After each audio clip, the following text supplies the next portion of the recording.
Welcome everybody to this Microsoft 365 feature demo, or whatever we call the series, doesn't really matter at all. So this time we're going to talk about Viva Connection and something really cool for actually end users. So giving more flexibility and more power to really empower to build your own unique dashboard in certain level, but not fully.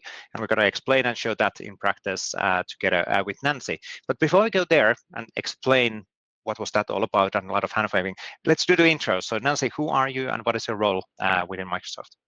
Hey everybody, I am Nancy Handa. I am a product manager on Viva Connections team, and I am driving the work on end user customization, which means we want to give more controls to the employees to personalize their connections experience.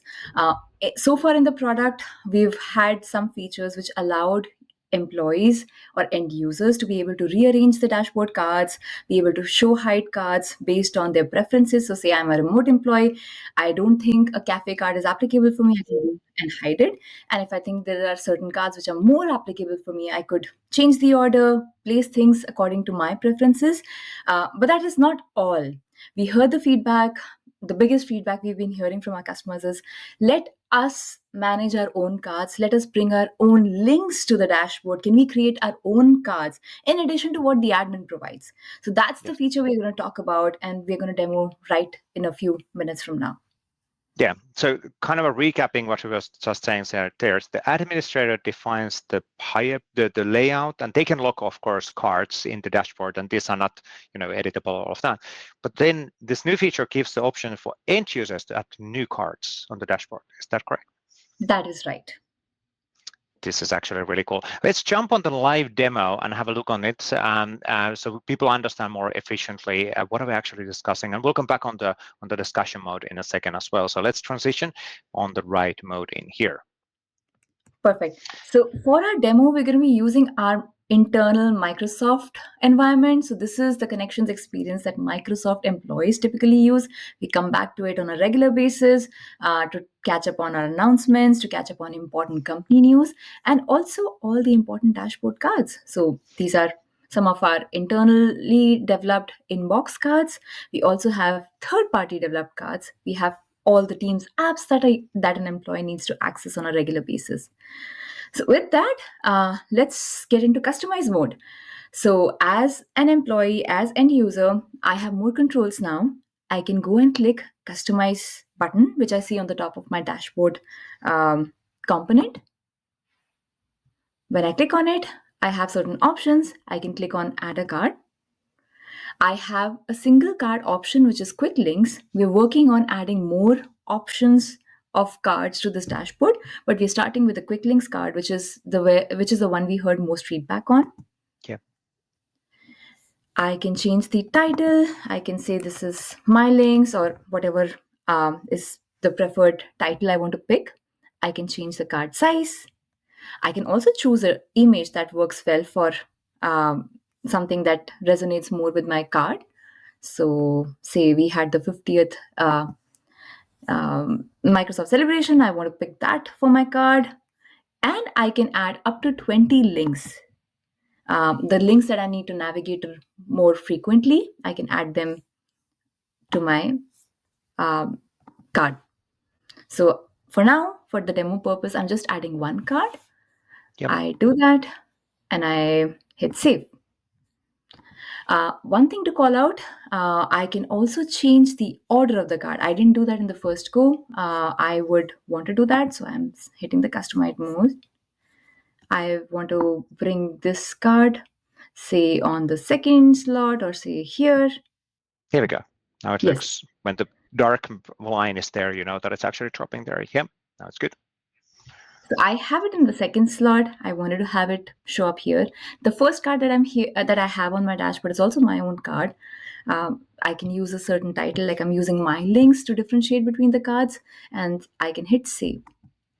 I can add a card from my desktop or web experience, but it shows up on all the endpoints. So if I log in into Viva Connections from mobile, this card will show up in my mobile experience as well. Really cool. Yeah. And when I click now that it's a one link, it only shows the open. But if there would be multiple links, is it then opening that in quick view, or how does that work? It opens in the quick view. So there's this, how we were very familiar with the quick links card. The single card shows in the first L1 experience, and like I already have a card which is added. It has multiple links, so I can show those. If I want to look up those links, they will show up in the L2 experience in the quick view mode, Yep, and I can makes add perfect up sense. to I can add up to 20 links. Yep, makes sense. Makes sense in a quick link scenario. That's really, really cool. And this provides a lot of flexibility for end users then to create their own personalized links in this case. But of course, it's not necessarily just the quick links. So we're looking into having more out-of-the-box cards as well. And a good thing to call out as well in SharePoint Framework 1.21, which is currently in release candidate level. GA is coming by end of April 2025. We will enable the support also for third-party as in custom cards to define them to be end user customizable. And that basically means that when you go to that customized functionality, click and add, you will actually see the custom cards potentially available there as well, which is really, really cool. Now, let's actually go back on the bit about talking heads and just summarizing things. So really, really cool capability enabling end users to do unique personalization on the dashboard, something which we didn't show today, but you could also hide some of the cards. So you can basically, there's a visibility option. So end users can also say that this is not relevant for me. I'm going to hide it from the dashboard as well. So that's kind of a personalization feature as well. Now, anything else on the roadmap? Anything what we can talk about now, say on the future of Viva Connection? Well, massive roadmap for sure, but anything what we can tease on the future? So at the moment, I can just say that we have a lot of things that we're thinking about. There's a lot of work planned. There's things that we're thinking about for end user customization and various different features. We will share a lot of those updates in the upcoming M365 conference. So Yes. looking forward to seeing everybody and talking more when we meet for the conference. Yes, so definitely for those who've seen the video before the M365 conference, which is happening in early May, please buy the tickets. See you there. We'll be there together. Nancy will be there. I will be there. A lot of other people from Microsoft will be there. Really, really great conference in Las Vegas. If you're watching the video after the Las Vegas conference, there should be a lot of additional details in the Viva Connection blog and many, many other locations where you can catch up on what were the latest announcements. But I guess that sums up the video. Thank you, Nancy, for joining on showcasing the great new feature. Thanks, Lisa, for having me. Thanks, everybody. Try out our new cool feature. Cheers. Thanks, Thank you. everybody.